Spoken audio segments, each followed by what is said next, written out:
Chelsea take on Manchester United at Old Trafford today. This is a morning preview for you all. Enzo Maresca has had plenty to say before this match. We're going to dive into all of his comments as well as previewing my predicted starting 11 for this game. We're also going to look at Man United and what they have to offer. No Ten Hag for them. They've got Ruud van Nistelrooy in charge.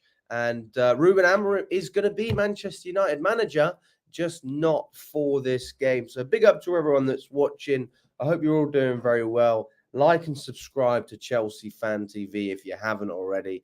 And let's get straight into this. I mean, I never do morning streams, but today is a new day and we're going to be doing it. So first things first, let's dive into what Enzo Maresca, the key lines from his news conference the other day before Manchester United.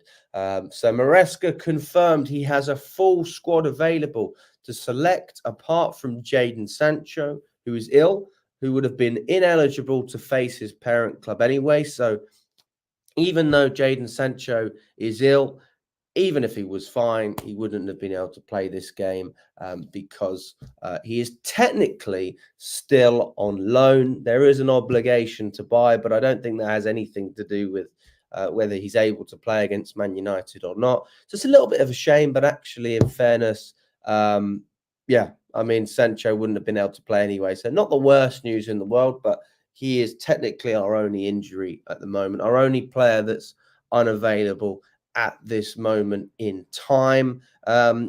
Also, Enzo Maresca is looking forward to facing former teammate Ruud van Nistelrooy, who will be in the United dugout on Sunday. He said, "I didn't speak with Ruud. I will give him a very big hug on Sunday before the game. Fantastic guy, humble, very professional. I shared with him time when he was already finished, but even then, you could see how good he was." So Enzo Maresca, where did they play together? I'm just wondering. Does anyone know which team Enzo Maresca played with Ruud van Nistelrooy? I feel like I need to check that out. Enzo Maresca, Van Nistelrooy teammates. Where is that?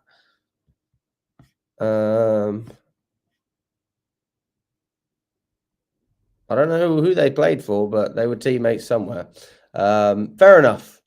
Okay. Enzo Maresca also retains 100% confidence in Enzo Fernandez, despite the £105 million midfielder losing his starting place in the Premier League. He says, "I still trust Enzo. There is no reason in the world I can lose confidence in him. I like to say that we don't have an A or B team. There are players that are fantastic, but we don't have indispensable players." So he's given Enzo 100% confidence in this particular interview. And there's no reason in the world that he can lose confidence in it, which I'll be honest is a very bold statement, but I guess that's good. He's putting his arm around the player. He's showing the world that, Enzo Fernandez is still a part of his plans and that we don't have an A or a B team. So that's bullshit. But listen, he's trying to back the players. We clearly have an A team and we clearly have a B team. So yeah, let's take that with a pinch of salt. He was also asked about finding balance in his midfield. And he said, when we play with Enzo Fernandez, it has to be Enzo and one between Moises and Romeo Lavia. So one between Moises Caicedo and Romeo Lavia. When Enzo moves, we struggle in the middle with physicality. In this moment, Moises and Romeo give us this. So he's saying that when Enzo Fernandez plays, he has to be with Caicedo or Lavia. And when Enzo moves, we struggle in the middle. So we struggle with physicality. And that's where we get it from Lavia and Caicedo. So, I mean, that's very, very true. I mean, why not just play them together and then you won't have that problem? You'll have double physicality and technical players.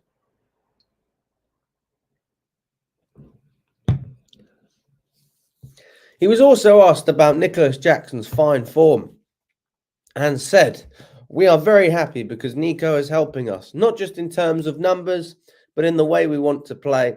The way he links with his teammates is helping us in our process. When he drops, he gives us an extra man. When he attacks in behind, he is quick and can score goals." And he has had a fantastic record this season. I mean, in terms of his stats so far in the Premier League, I think Jackson's he averages a goal a game, or a goal or assist every single game. As far as I'm aware, he has 9 starts, 6 goals. Is it only 6? No, that can't be right. I thought he had more. Let me double check. That doesn't seem right. He's had more than 6 goals, hasn't he?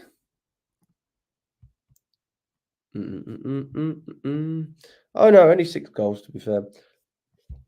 Only 6 goals. But he has had a couple of assists as well. So if I'm not wrong, he's averaging a goal or an assist every single game. Big up to everyone in the chat as well. I will be coming to you very, very shortly. We've got 155 people watching as it stands. 70 people on YouTube, 85 on X. Can we get straight up to 50 likes on YouTube, guys? Smash the like button if you haven't already. Let's continue with where we were. Maresca does not believe his team relies on counterattacks. It's not for me whether we need to play slow or fast, he says. It depends on the game. We have players in wide areas that can attack quick, but I've said many times, the problem when you attack quick is they attack quick. Then it becomes like against Newcastle, up and down. And we've seen before that Maresca is not a fan of basketball games. He much prefers just being in control. And that is where maybe there's a little bit of confusion for some Chelsea fans, myself included, because after the Newcastle game where I was extremely pissed off, Enzo Maresca was talking about how good we were and how well we controlled the game and how João Felix was fantastic and Nkunku was great. And that's why he didn't need to bring on Cole Palmer. So, yeah, I think that's the type of the way that he would like to lose is dominating possession, even though if we're not necessarily creating as much or causing as many problems. But, you know, I'll leave that one for you to decide in the chat as well.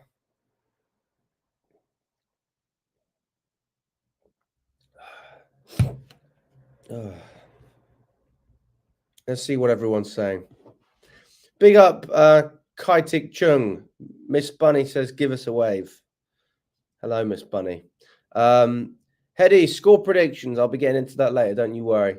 Tyrell, big up, Alex. Good to see you, my friend.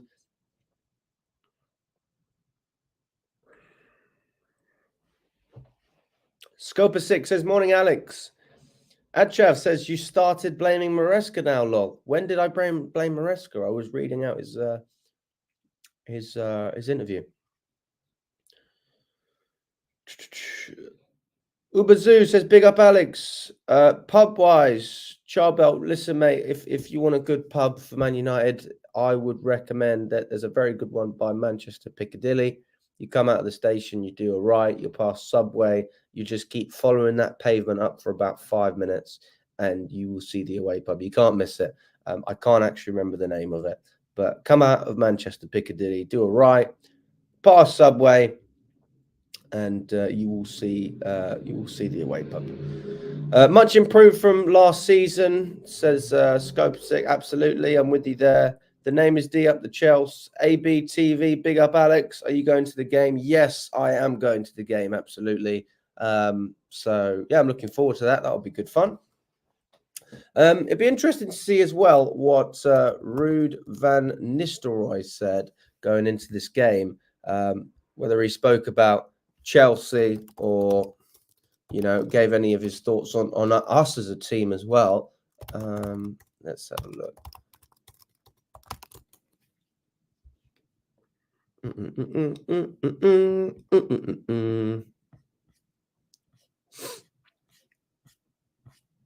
Bloody hell.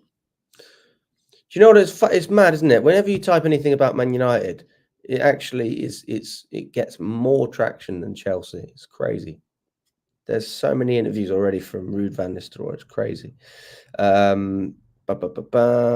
right, there's not really anything. Oh, well, actually, we do have something.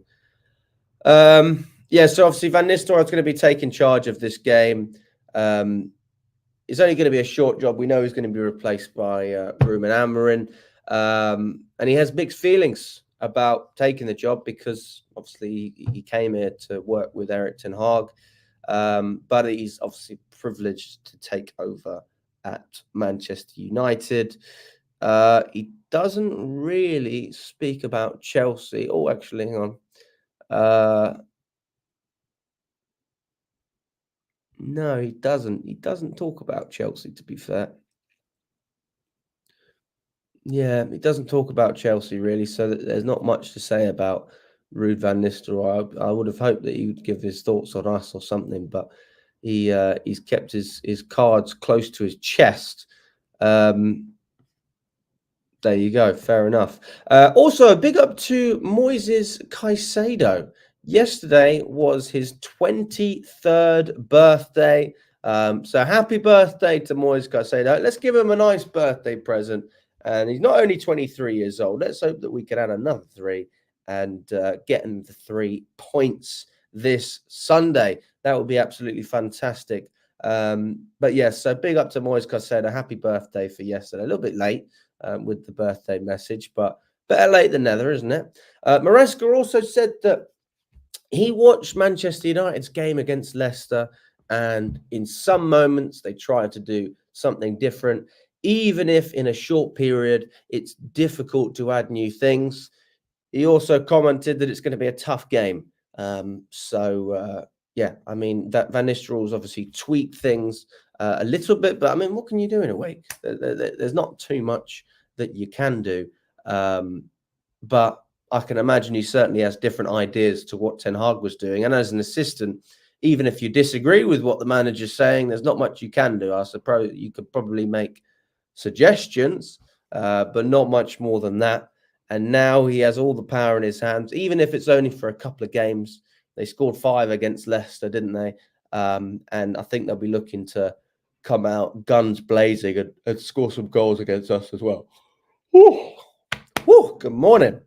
As it stands, if you look at the table, it is going to be a very, very interesting day of Premier League football. I'm going to share my screen with you now, just to give you an idea of what we're looking at. The Premier League table is looking very interesting, people. Let me share my screen with you.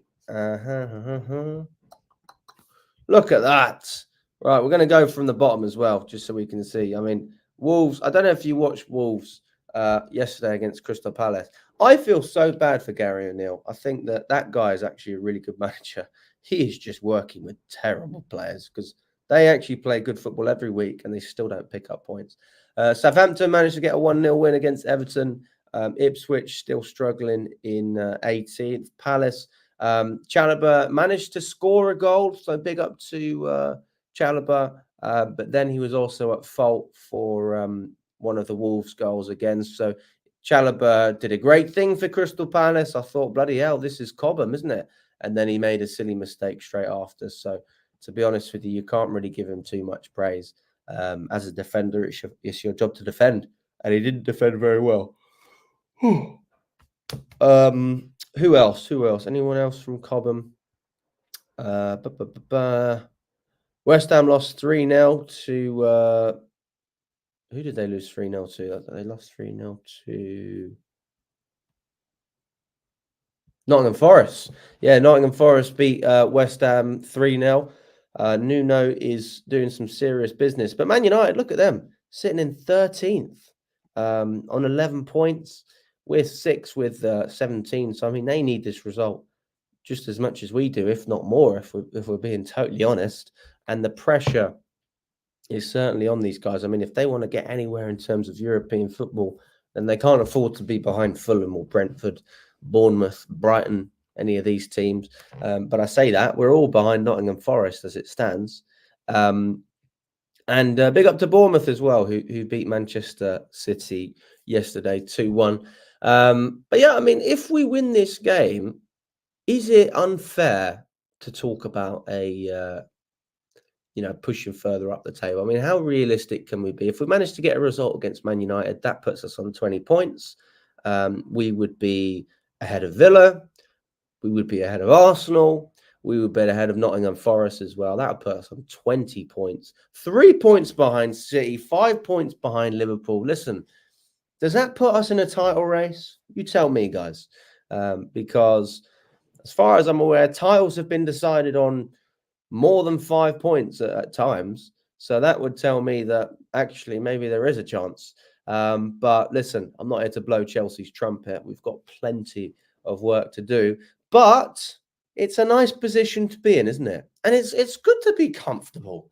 I'd love to be comfortably cemented in that top four.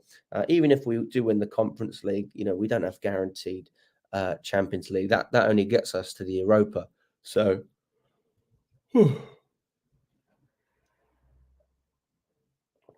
Toto says, stop this title race talk. Hey, listen, I'm asking you. I'm not saying we're going to win the title. I'm asking you guys. Big up to Charlie. Charlie says, have a good one today, mate. Did you? Oh, fucking hell, man. Did you not manage to get a ticket? Oh, mate, that's such a shame. Yeah, I have a few people that are pissed off they can't get tickets. Trust me. So yeah, it's been impossible to get tickets. I've asked around for any spares for United, and I don't know what it is this time. Usually there's spares going around for Man United. There's usually a couple, but generally that fixture, the history has been that it's been on a Thursday night, and people have work the next day, so they pull out. You end up having a couple of spares available, but because it's on a Sunday, everybody's going, and there's no spares coming available. So I had so many problems getting things sorted for this game, and I had to let someone down because obviously with the fan cams after, I need someone to stand outside and film. I need a camera guy, and yeah, I couldn't find one. And then I found someone who would do it, but they said I'll only do it if you can get me a ticket to the game. So that put me in a bit of an awkward position, but it had to be done. It's not something I wanted to do, but there you go. Let's go through the predicted 11. Big up to Luke as well in the chat. I hope you're doing very well. Dark Star says we have to win. Even a draw feels like a loss, especially with all the heavy rotation that we had against Newcastle. We didn't even change a couple of players. We changed 11 players. So that tells me that something needs to change in terms of, the way we set up. I mean, actually, the way we set up wasn't terrible, but we need to be more clinical. And if we have a better squad in there, we will be more clinical. I mean, there's no two ways about it. I am Nasser says we know our capabilities for this season. We are in a top four race, title race next season. That's fair enough. I think we can all agree top four is definitely the aim. But if we're going to push forward any more than that, no complaints from me. Right, let's get into our predicted lineup. Now, there's been plenty to say about our goalkeeping situation, plenty, but I think we can all agree that Robert Sanchez is going to be the man to start this game. He's been criticised plenty, and he deserves that criticism because he's been very poor at times, but he's also saved us in games. Let's not forget that. There's good moments and bad moments for every player. And personally, I don't think that, he's a player that deserves any stick for the games that he's done well. He has had good moments, but ultimately we can see he does lack quality. He's certainly not of the level that Chelsea wants. And he's got too many mistakes in him. And for that reason, I don't want him to continue playing for Chelsea. But Jorgensen, although he didn't have the worst game in the world, he certainly didn't have a great game against Newcastle, did he? But it's never easy when you're playing with a team that concede a lot of chances. And when you've got Disasi as your right back in front of you, and Vega playing out of position and Dewsbury Hall playing out of position, I don't think these things help because ultimately you need stability on the pitch. And that will hopefully give you something defensively so the goalkeeper doesn't have as much to worry about. And I think Jorgensen didn't work with too much on Wednesday night, but nonetheless, Sanchez is going to stay as our number one. Enzo Maresca said it himself. And I think we've got to respect that decision. So, listen, if Sanchez has anything like what he did last year, he did save a penalty, he kept us in the game. We lost anyway. But yeah, I want to see a good performance from Sanchez. Big up to him. I hope that we can see something to show us that he is well and truly here to be our number one. But we will see what happens. At left back, I am in agreement with someone. I saw one of the comments. Cucurella over Gusto, 100%. This is not even a conversation. Now, this will piss me off. If we dropped Cucurella against Newcastle in the Premier League, we brought him on off the bench to then start him in the Carabao Cup, and then you want to drop him against Man United, I don't know what's going on up here. Reece James is not a left back. He is not a left back. He's a right back. Guess what? So's Malo Gusto. But you don't drop Cucurella for that. I mean, that's just the stupidest thing I've ever seen. If you drop Cucurella, I mean, we've literally had debates about this guy, whether he's the best left back in the league. So what's that tell you? I mean, it tells you that he's got to play. He has to play. This man has not disappointed. He's never let us down this season. He hasn't let us down since Pochettino told him to invert. Cucurella must start. I don't have an Estrella, but I have a water. I'll drink to that. But unfortunately, I think there actually is a chance that he will be dropped. God knows why, but yeah, there is a chance that Cucurella might not even play this game. We've got 300 people in the building, guys. We've got just over 100 of you on YouTube, just under 200 on X.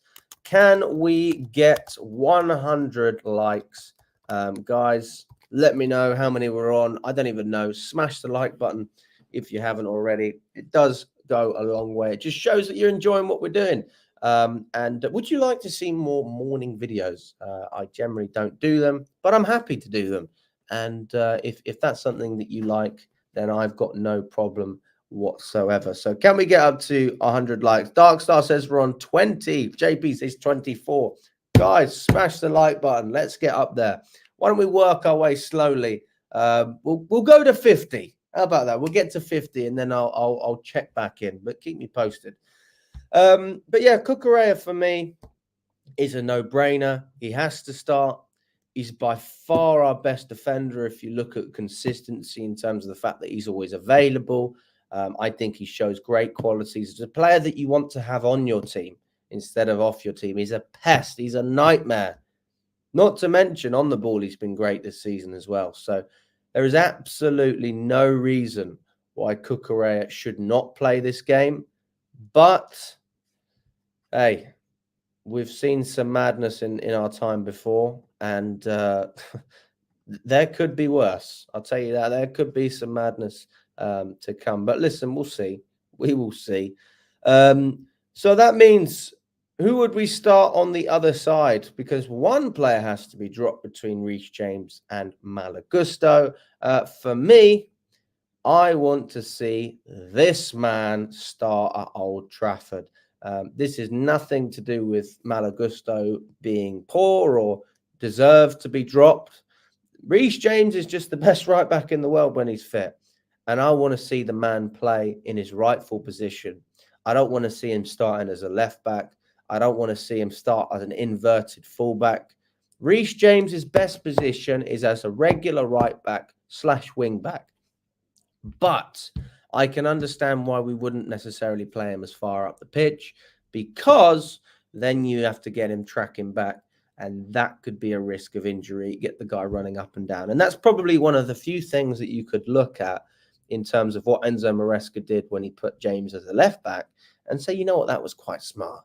Because as a left back, obviously Gusto was inverting, wasn't he, on the right-hand side against Newcastle in the Premier League. So James didn't have to run up and down too much. He was able to sit in that role. So physically, it was a good role for him. It wasn't too demanding. He was more than capable of spraying passes. Reece James is one of the best passers in the team, in terms of being able to pick that long ball. He hasn't lost anything. He's been absolutely solid whenever he's played for us. I remember when he come on against Nottingham Forest and he crossed that ball in for Nicholas Jackson, and you can just see the way that he hits the ball is different to other players. He's so natural with it, and that is why we love Reece James so much, and that's why we've spoken about Real Madrid. The only thing stopping a club like Real Madrid going in for Reece James is his injury record, and maybe that's a blessing in disguise for us, but I don't think it's a blessing when he's injured for the majority of the season. And that's the worry, isn't it? There's some people saying, don't start Reece James in this game because he's going to get injured. But like, he played 90 minutes a week ago. Maresca says him, Lavia, and Fofana will play one game a week. This fits into that criteria. So I do think that he can start this game. I don't have a problem with it.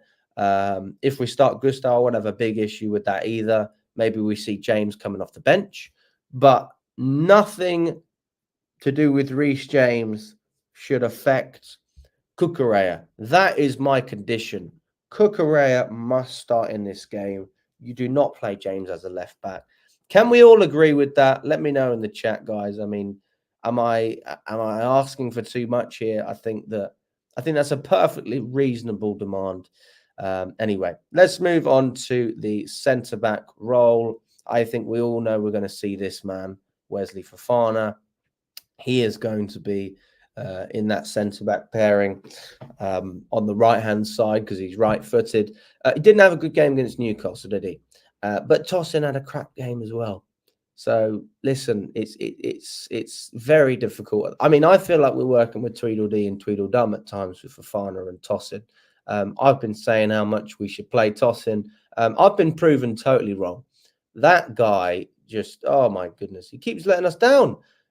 He had a couple of good games, but as soon as the pressure's on, we haven't seen a good game from him. So the problem is with Tosin, he passes the ball far too slow, and just defensively as well hasn't been there. If you look at the Disassi own goal, Tosin should have won the first header against Newcastle. And maybe I'm being harsh there, but let's be honest. We're not asking for the world here. We're asking for you to do your job as a defender and just keep clean sheets. And we're struggling to do that. Fofana has had a bozo moment as well. And his offside awareness is also... No, I completely agree with you, Darkstar. I'm not a big fan of Fofana. I'm not a massive fan of him. But he is the best of a bad bunch at the moment. If you go on form, I mean, yeah, he might have had moments, but I do think that Tosin's played worse than Fofana in recent games. I mean, he was horrendous against Liverpool. He didn't play well against Newcastle, and for the bad that comes with Wesley Fofana, you also get that good. You have a bit of both. They're sort of fighting against each other. What are we going to have today? Are we going to struggle? Or are we going to have a good performance? And I think that Fofana has some great moments and some poor moments, whereas Tosin, he just comes across a little bit flat. I don't look at him at any time and go, wow, that was great. Whereas with Fofana, sometimes you do think that. And I've always said that I do think that Fofana at his best is... Charlie, I'm not going to lie to you, Charlie, mate. I'm not saying he's better right now. I'm not saying he's better. I think when Fofana's at his best, he is a better player than Tosin, 100%. But I thought this season Tosin should have had more of a chance. And the thing is, he has had a bit of a chance, hasn't he? And he hasn't taken it whatsoever. So listen, I'm willing to hold my words. But let's not act like Fofana's been great. Michael, good morning to you, my friend. I hope you're doing very well. I will see you later in Manchester. Jamie says we only have terrible defenders. Colwill is the only player Chelsea worthy. He wished we kept Chalobah. But I'll be honest with you, Jamie, I don't know if you heard me at the beginning when we were going through the Premier League table. Chalobah didn't have his best game for Palace the other day either. Very mixed. You could certainly compare that to Fofana. You know, some great and some not so great, because Chalobah scored one of the goals for Palace, but he was also one of the reasons they conceded. So doesn't really amount to much, does it? We need to see more from a lot of our defenders. Chalobah, let's be honest, he's not been brilliant at Palace, and I think that if I had to look, and if I was a Palace fan, I'd rather have Anderson, who they just sold to Fulham, than Chalobah. I think he's more suited to what they were looking to do, and probably better at that role. But I like Chalobah. I think he was a good defender for us. I think that we treated him poorly. I think he deserved a chance. He never got it. And now we're stuck with the defenders that we have. But yes, it is absolutely right. I mean, we spent a lot of money on Fofana, over 80 million, whereas Tosin's free. So you can't really criticize that in terms of business. What do you mean he wasn't 80 million? That's what the package was. If you include the add-ons and everything like that, I'm sure it was 80 million or 75. All right, maybe I'm overspilling by 5 million or something like that. But yeah, we can all agree Fofana's going to be starting in this game. If anyone disagrees with me, let me know. But I can't see anyone, disagreeing much with that. We've also got Levi Colwill, who's going to be next to Fofana. By far the best defender in the central roles at Chelsea, suited to the system. There's a reason that Brighton wanted to keep this man. There is a reason that Liverpool had been heavily interested, because they need a long-term replacement for Virgil van Dijk. He's so good. He's so great. But he still has mistakes in him, doesn't he, Levi Colwill? Listen, every player is entitled to make a mistake, but I think we can all see that Colwill has a lot more good than bad. And when I say Fofana is very mixed, I don't think that that's the case with Colwill. I think that 9 times out of 10, you've got a great player. And then occasionally you have a moment where you think, bloody hell.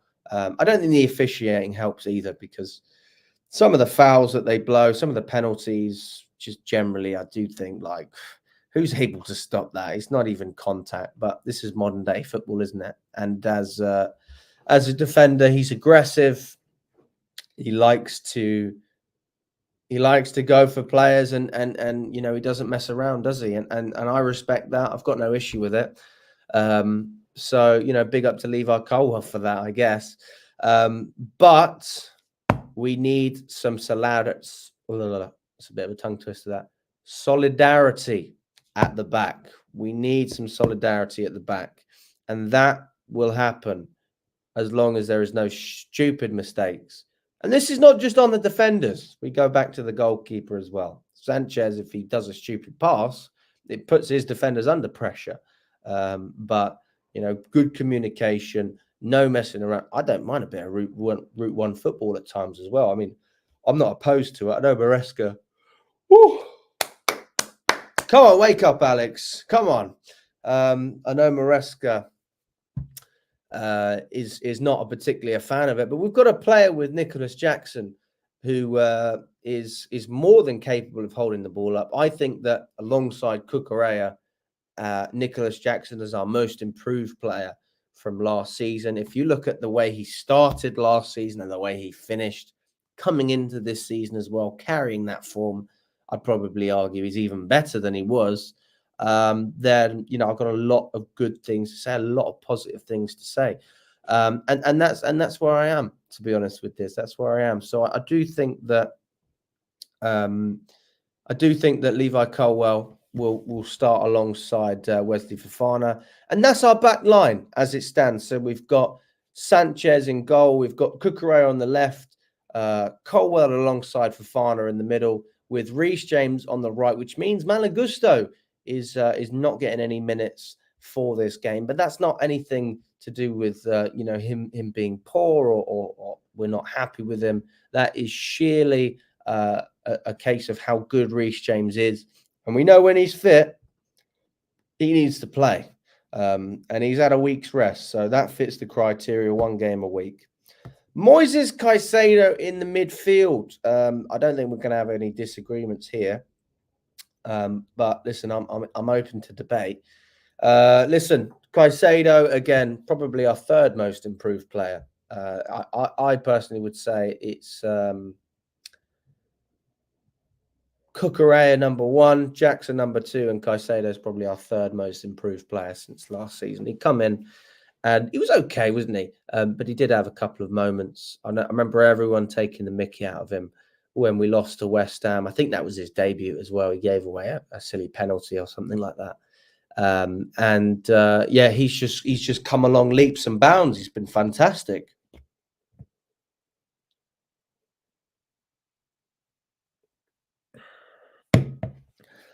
Something about having a player like Caicedo in the midfield makes you justify paying the money, just like Arsenal did with Declan Rice. And to be honest with you, I mean, I'd love to know the market value for a player like Rodri as well.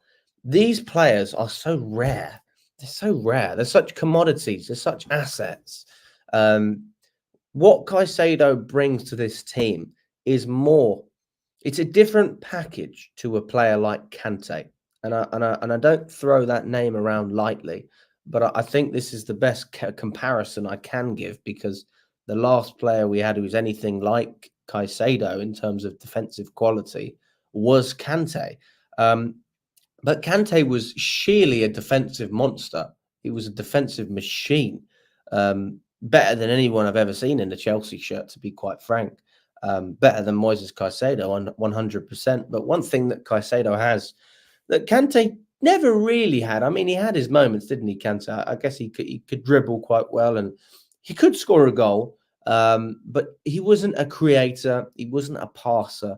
You know, I never looked at Kante to be the player to pass the ball forward. He had players like Fabregas next to him to do that. But this is one of the reasons, and we're going to speak about Lavia as well, that Enzo Fernandez is not a key part of this project anymore. If you look at the first team, I know Maresca, you know, he said that there is no A and B team, and he has 100% faith in Enzo Fernandez. Let's not take the piss here. He doesn't have faith, though, in Enzo Fernandez to start against Man United, which means he does not trust him 100%. Otherwise, he wouldn't have started against Newcastle. So let's get that very, very clear.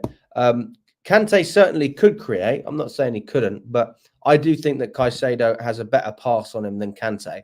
And that's one area that I look at and I think, do you know what? This makes Caicedo the complete midfielder. Unbelievable in terms of the variety to his game. And this is why I don't have a problem with dropping Enzo, because even if you talk about what Enzo's not good at, people say, where is the creativity? Well, first of all, look at our front line. I know we haven't got Sancho in this game, but he would normally play, right? So there's creativity. I think Mudryk is a very creative player. He's more of a creator than a goal scorer. Don't tell me Palmer can't get an assist. Jackson as well has got good link-up play. Madueke has been involved in the goals. Neto as well. We have more than enough creativity up top. But if you look at if you look at our midfield, if you combine Caicedo with Lavia, you have absolutely enough quality in terms of passing the ball to be able to compensate for losing Enzo Fernandez. And to be honest, you get more in the midfield anyway because the defensive work that they do. And they have a clear chemistry as well. I mean, they're both very, very good at their roles, but they're also similar players to an extent with slight differences. I mean, I would say that Lavia is a better dribbler, probably a little bit more nifty. You know, I'd rather a goal kick went to Lavia than Caicedo. I think he's better at breaking the press, whereas Caicedo's just a machine, isn't he? He's a machine. In terms of passing, I don't even know who I prefer, to be fair. I mean, I don't know who do you think's a better passer out of Caicedo and Lavia? I think they're both good at it. But Caicedo's had some great assists. I mean, you know, West Ham and Liverpool, absolutely. More than capable of hitting those forward passes. So for that reason, this man deserves so much praise. And he's getting it, and he should get it. But I think that people should almost speak more about this guy because, Nobody's mentioned the price tag, and that can only mean that he is worth every single penny.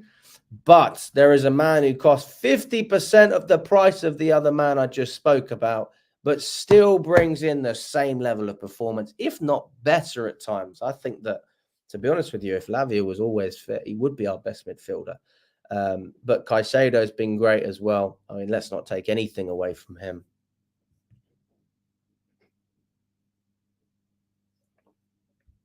I don't know what it is in the morning. Do you guys need to drink loads of water in the morning? I don't know what it is. Maybe I needed a cup of tea or a coffee. Maybe that's what it is. Oh, yeah, I love Lavia. Unbelievable player. Great player. Worth every penny. Oh, he's brilliant. The only problem that I have at the moment, if you look at our Chelsea team, I mean, this is just me being picky. You do have a few injury-prone players in there. Players that if they do get injured, you're in a little bit of trouble. Reece James being one of them. Fofana, Enzo Fernandez has had problems with injury. Lavia as well. Neto injury prone, and Nkunku. So that's the only worry that I have with this team, really. I mean, you look at these players, and if they were all fit 90% of the time, you'd have no issue. But if a player like Lavia does get injured, then I think that we really have to reassess the way that we play in this team, because he is so key to what we're doing. I mean, it's unbelievable. He's press resistant. You're absolutely right. Deal says Lavia is a midfielder we've been missing since the Essie and Mikel days. Fair play. Yeah, I mean, listen, he's a top player. He's a top player. I don't think you ever realize how good someone is until you have them in your team, and then you don't have them. I think that we could see that against Newcastle. Personally, I would have started Lavia against Newcastle in the Carabao Cup and then dropped him in the league and had Fernandez next to Caicedo, a week ago, because I would have taken the Carabao Cup more serious. But if we're going strictly on a rotation basis, keeping players fit, then you can absolutely understand what Enzo Maresca is trying to do. And Lavia is a massive part of his plans. And listen, I don't blame him. I mean, how could you not love a player like Lavia? We've got 150 people on YouTube. We got how many people we got on X? We've got 250 on X. Good morning, everyone. Wakey. It is game day today. Good morning, Abraham. Guys, can we get 100 likes on YouTube? Can we get 100 likes? Smash the like button on YouTube if you haven't already. Smash the thumbs up or like button on X as well. I don't even know if that's a thing. Let me know what we're on as well, guys, because I can't keep track of this. But it always helps, because I just know that actually you are enjoying the lives. And if you want to see more morning shows on game days, I am absolutely open to that. Just let me know, and then maybe we can continue to do it. So big up to everyone that is watching. Let me know how many likes we're on. Let's smash 100, and then let's go from there. But yeah, I think, Charlie said it himself, Caicedo and Lavia can be the best pivot in the league. That is not an understatement. This is real. We are working with supreme ballers at Chelsea Football Club. Elite minerals. Yeah, I said it. Elite minerals. But yeah, these guys are so talented, and yeah, we can't underestimate their quality. So for that reason and that reason alone, if I was going to give Enzo Maresca a break for anything, if we see a fantastic performance in the midfield and we end up taking 3 points against United, I have zero complaints. Well, no, that I would be lying to myself if I said zero, but I would be able to understand to an extent why we dropped out of the Carabao Cup the way that we did. I'm still annoyed about it. We should have taken the competition more seriously. But listen, if you said to me, you're going to finish in the top 4, you're going to win the Conference League, hopefully challenging the FA Cup as well, and I'd love to do well in the Club World Cup later down the season, but you're going to go out in the early round of the Carabao Cup, maybe I can accept that. But yeah, that's where we are at the moment. I mean, yeah. What do you guys think? Remedies for Health says Lavia and Caicedo are going to cook. Remember, Deal says we do have cover in Vega because he does play as a midfielder too. Let's not take the piss, Deals. Deals. I mean, Vega wasn't great against Newcastle for me. He wasn't great. It was his ball, if I'm not wrong, that gave away. Yeah, he was one of the reasons we conceded the goal. If I'm not wrong, because he lost possession. I like Vega though, but I do think he's a left back that should invert. I think he's covered for Cucurella in that sense. So for me, if you would have just played Gusto against Newcastle and then had Cucurella inverting, that would have been fine. Or even better, like if you really want to rest Gusto, then you play Cucurella on the right and Vega on the left, because we've seen Cucurella perform in that position before. That's actually where he started his comeback for Chelsea, was as a right back in the cup against Brighton. So you can move other players around. You don't have to move, a player like Vega. There's a reason you're a senior player in the team. It's because you should be the one to do the job that other players would struggle to do. So, guys, who do we think we should have on the wing? Let's start on the right-hand side. Who do you think you should have on the wing? Big up to Tommy. Thank you for the kind message. I appreciate it. I hope you're doing very well, my friend. Charlie says Vega, absolutely emergency in midfield, for far better at left back and centre back. I couldn't agree with you anymore. And I think that most people will agree with my prediction for this one. I am going to be going with Noni Madueke. Listen, for me, I think it's a no-brainer. He's had some good games. He's had some not so good games. But one thing you can see with Madueke is he's getting a form of consistency. I don't think he's there yet, but it's not totally up down, is it? It's kind of plateauing ever so slightly at times, but then he'll come out with a moment of magic. I like Madueke, and I think that he deserves a chance to prove himself over a consistent period. One thing about Pochettino is Poch didn't really give players a run out. A lot of the younger players, which I didn't understand at times. It was the same with Mudryk, for example. You had a good game one week and then you got dropped. And I thought, bloody hell, where are we going with this? So for that reason, I think Maresca has handled Madueke very well. And I think that Madueke, I mean, people are saying no selfishness, please. Sometimes that's not a bad thing when you have the opposite on the other side. You've got a player like Sancho, who I know is not available, who's always looking for the pass. And then you've got Madueke, who's looking to do things himself. So I don't think it's a terrible thing, but yes, he does need to balance himself out and just show that he's a team player a little bit more at times. Look for a player around him, look for the better option. And then from there, we can see how things go. But I wouldn't be surprised if we see Madueke score in this game. Especially if you look at Man United's defence. If we can drive at him, I mean, they won 5-2 against Leicester. That tells me that they might be coming here to play and not sit back. So, Van Nistelrooy is only going to be there for, another game. And then is it international break straight after? Or maybe they've got a European game as well just after that. But we've got, something like that. Anyway, I think Madueke is going to cause problems. That's my point.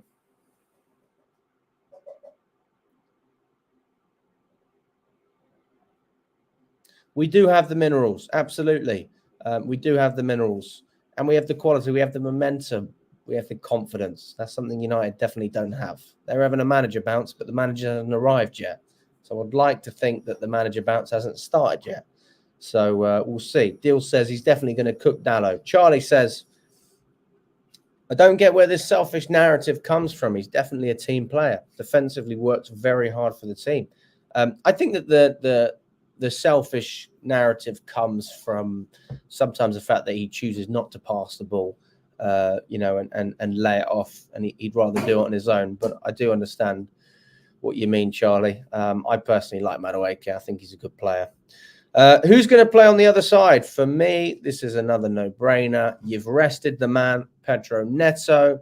I want to see him start up against Manchester United. I want to see him on the left side. I think that's his best side. You know what it is? People think that every time you're a left-footed player, you're better to cut in so you can shoot. I don't mind a bit of the creative aspect as well, because we've got other players who can score goals. Not to mention the fact that Neto, his dribbling ability on that left side is still quite unpredictable. You know, the assist that he got for Jackson against Newcastle, I mean, it came from a fantastic pass from Palmer. And if you haven't seen that, you go and watch the vlog. I've got that on camera. And, you know, Neto did very well with that goal as well. He got past the final man.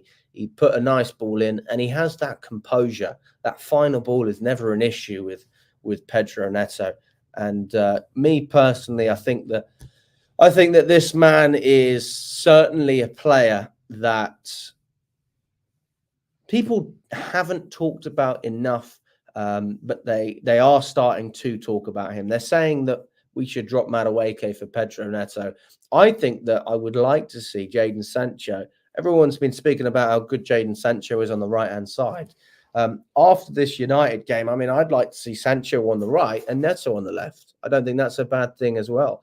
You know, it'd be interesting to see different approaches up top.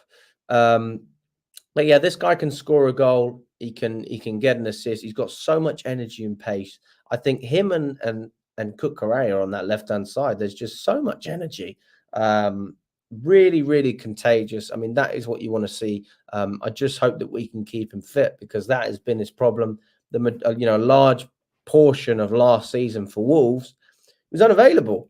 And this is my only concern. So if we can keep him fit, then I think we will have no issues whatsoever. We'll be causing plenty of problems, but I would like Maresca to be very careful with the way he manages Pedro Neto. He's a top player, but you know, a top player only means something if he's available. If he's on the bench, or if he's on the, what do you call it, the physio? What do you call it? You know what I mean. If he's not available, then he can't do much. That's the point. So yeah, Pedro Neto on the left-hand side for me. I think this is a no-brainer. Anyone who disagrees with me, please let me know. Skopasic says, you know, he thinks Neto will be the starting winger for us. Fair enough. Fair play. Yeah, that leaves us with one more player to go. I wonder who it could be. I think this is absolutely obvious. This man has to start. It's a no-brainer. Mark Guiu.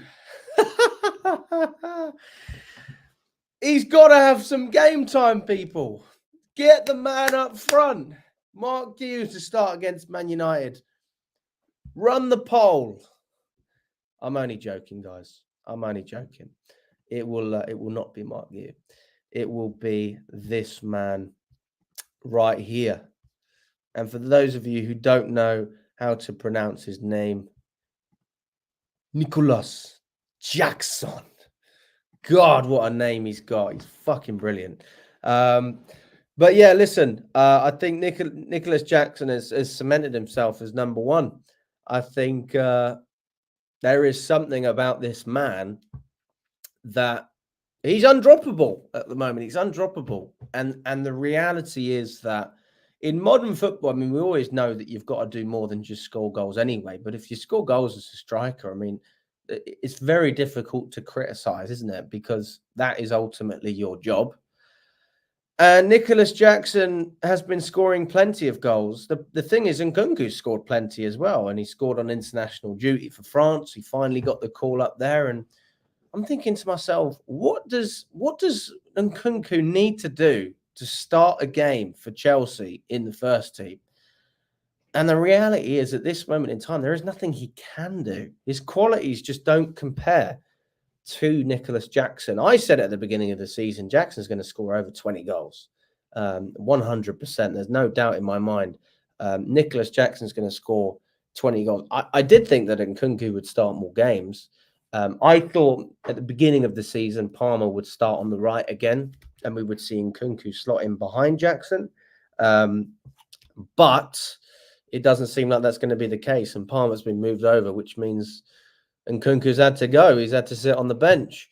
So yeah, Jackson is a very, very, he's just a key player, isn't he? He's so good. And I'm so happy for him as well, because he deserves all of the praise. He's been criticised so much. Last season, people who stuck through Nicholas Jackson, big up to you, because that man gives 110% every single game. You know, we spoke about players like Kai Havertz at times when he was at the club. And I didn't really like Havertz, let's be honest. But let's put it like this. Havertz, when he played, you know, he ran all over. He was a runner, but he never contributed to goals. I don't think that he made his teammates around him better. I think that, you know, he was okay. Jackson does every single thing that Havertz did and more. He's just that next level.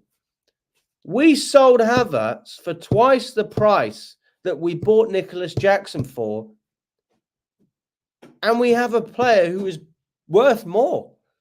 I mean, that's great business from our side. Absolutely fantastic. So Nicholas Jackson, what a signing he's been. And yeah, really, really happy to see him performing at Chelsea. And long may it continue. I'd love to see another goal against United. I know you can't score every week, but I hope that form continues. I really, really do. Guys, everybody on YouTube as well. We've got 445 people in the building, 157 on YouTube, 288 on X. Big up to everyone. Smash the like button. Can we get 100 likes on YouTube, please? Keep me posted in the chat. I also want to give a quick shout out as well to Omely. Guys, if you don't know who Omely are, they're the sponsors. Totally free, so don't worry, you don't have to spend any money. There is a QR code right here. Scan the QR code and download Omely. It's an app where, unlike YouTube or X, for example, this is a great example. Sometimes you jump on a Twitter space, don't you? And you want to chat with your favorite creators, but it's so busy you can't do it.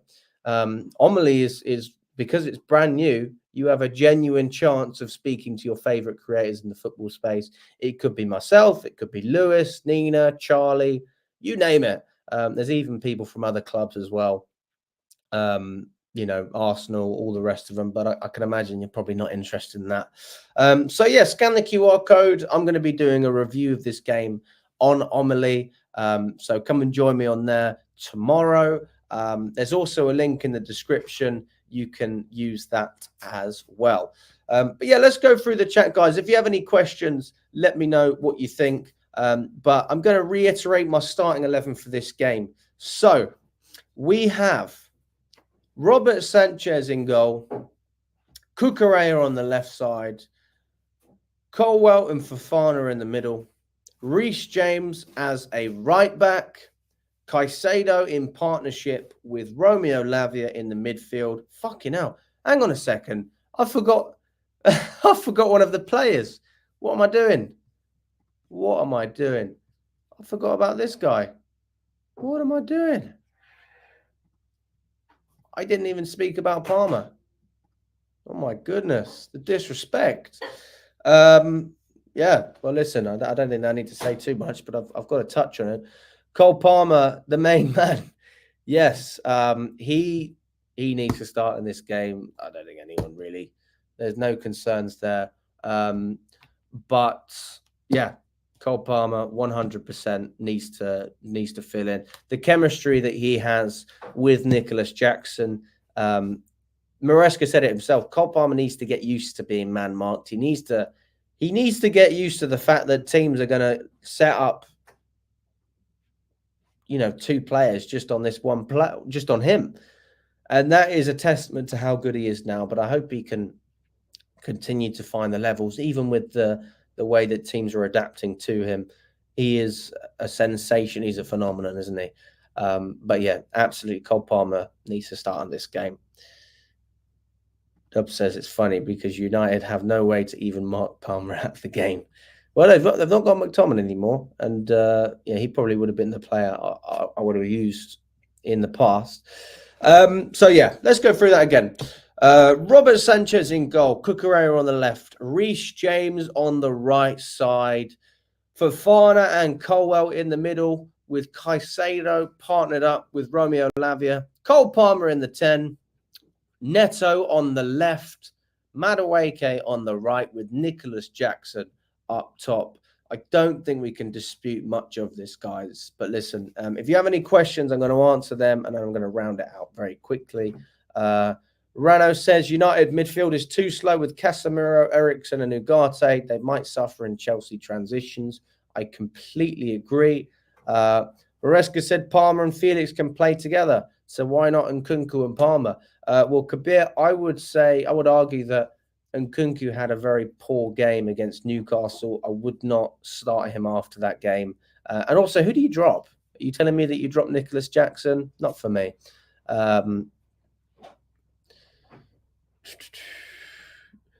Kieserman says he wants to see James in overlapping, not inverting plays. I do think we have to be very careful with that, guys, because we don't want James to get injured either, but I understand where you're coming from. Remember when Ander Herrera man-marked Hazard out of the game at Old Trafford? That won't happen again. Well, who's going to do it? Ugarte? I think we're going to be all right in that case. Yes, I am going to the game, Mr. Chippy Man. I am going to the game. I will be there, and we will be doing fan cams after the game as well. So stay tuned after the interviews. Guys, I'm going to round it out there. Listen, we've got 140 people on YouTube, 300 of you on X. Thank you so much to everyone that's been watching. I will give my prediction now. I'm going to say if the lineup is anything like what I've just mentioned, I am going to say 3-1 Chelsea. That is confidence right there. So, yeah, very, very confident that we have more than enough quality to take on United. And, yeah, I don't think that we can. Look, we've struggled against Old Trafford. But if we get one goal, I think this is going to be a runaway job. Look at what Tottenham did. Are you telling me that we can't do what Tottenham did at Old Trafford? Absolutely. So we'll be setting off very soon, maybe an hour or something. Well, as soon as we can. But yes, we will be setting off very soon. Listen, big up to everyone. Smash the like button if you enjoyed this video. Let us know that, if you want us to do it again or not. But apart from that, guys, I'll be at the game later. See some of you at Old Trafford. Apart from that, up the Chelsea and enjoy the rest of your day.